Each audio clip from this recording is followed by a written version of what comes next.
speech about friendship, about a friendship of silence, about a friendship of silence that told me what it means to say, you are my best friend. I had a best friend in elementary school. Her name is Alice.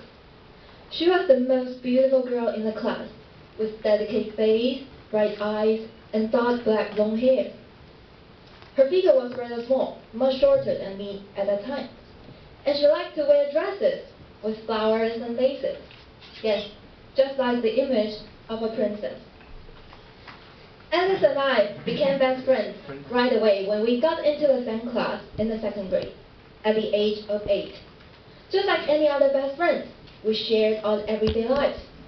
We're going out together, we chat together going shopping, and also exchanging the latest gossip as who liked whom in the class. But there seemed to be something unusual. The one-side silence. Yes, the silence. The silence from Alice. Due to some trauma in the past, she became afraid to talk. She had a voice. She could talk, but she was afraid to. So, from the time when we became friends at the second grade, till she moved to Canada in the sixth grade, I never heard her voice. But, although it was always me being the talking one, our conversation was not only one-sided. We invented our unique way to communicate. For example, hand gestures. When she did this, I would know she meant, oh my, this is so boring. And when she secretly grabbed my clothes, I would understand she meant to say she wanted to go somewhere else. So, and Alice herself was indeed a very great listener. She always listened to others with the fullest attention and responded with their according motion and expression. And during the years with her, I myself also learned how to listen, but not to the sound.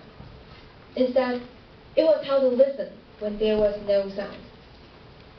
As time went by and we knew each other deeper and deeper, sometimes I could even know how she felt way before she did anything, as long as I listened. Still, I was eager to hear her voice. There were times that I even dreamed of her finally talking to me. In a dream, the various kind of voice surrounded me and I was anxious. It was so unreal. After all, they are all my imagination. I didn't know which one is her voice. I didn't know how her real voice sounded like. I wondered how I could help, but I felt small. I was just a little child. If her parents couldn't, her teachers couldn't, how could it be possible that I would be able to do it? This was the thought that I usually had during the years, until something happened that made me finally realize I was already using my own way to help her. Time flew. Alice and I were about to get into the sixth grade, and although time flew, she didn't show any sign of conquering her fear. Finally, her family decided to take a drastic measure to move her to Canada and start all over. They believed that by providing a brand new environment with nobody knowing her past, she may be able to throw away all her shackles and pressures. Alice told me the news when it was near the end of the fifth grade. Upon hearing it, I was shocked, but I recovered and supported the idea immediately. Her flight was 2 months later, so we then decided to use the time to the fullest. So Alice bought 2 notebooks, and we vowed to fulfill them before she went abroad. So we started to write down everything we had, our conversations, the places we had been to, or the boys we had had a crush on, and so on. And then it was time. Alice took away one of the notebooks, and I kept the other, and the plan took off.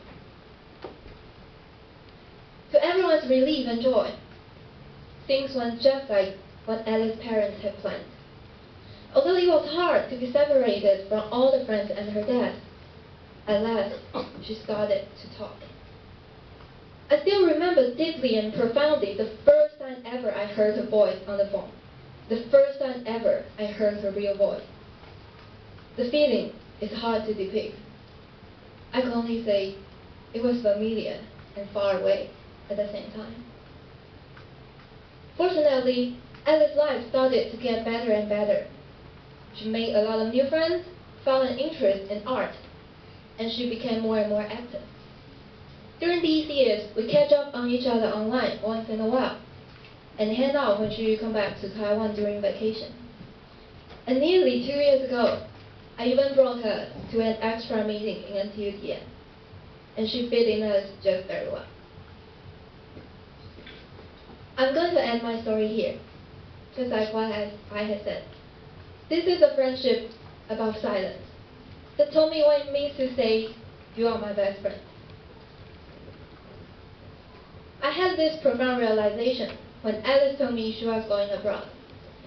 At the age of 11, instead of asking why and how come and feeling sad, I chose to support the idea immediately, because I knew it would be right for her. Alice teaches me that being best friends, you will naturally, without any doubt or hesitation, choose what is the best for each other as the priority. Regardless, it may also mean detachment and pain. So, I will conclude with this sentence. It was indeed a friendship of silence, but meanwhile, it is filled with the music of growth.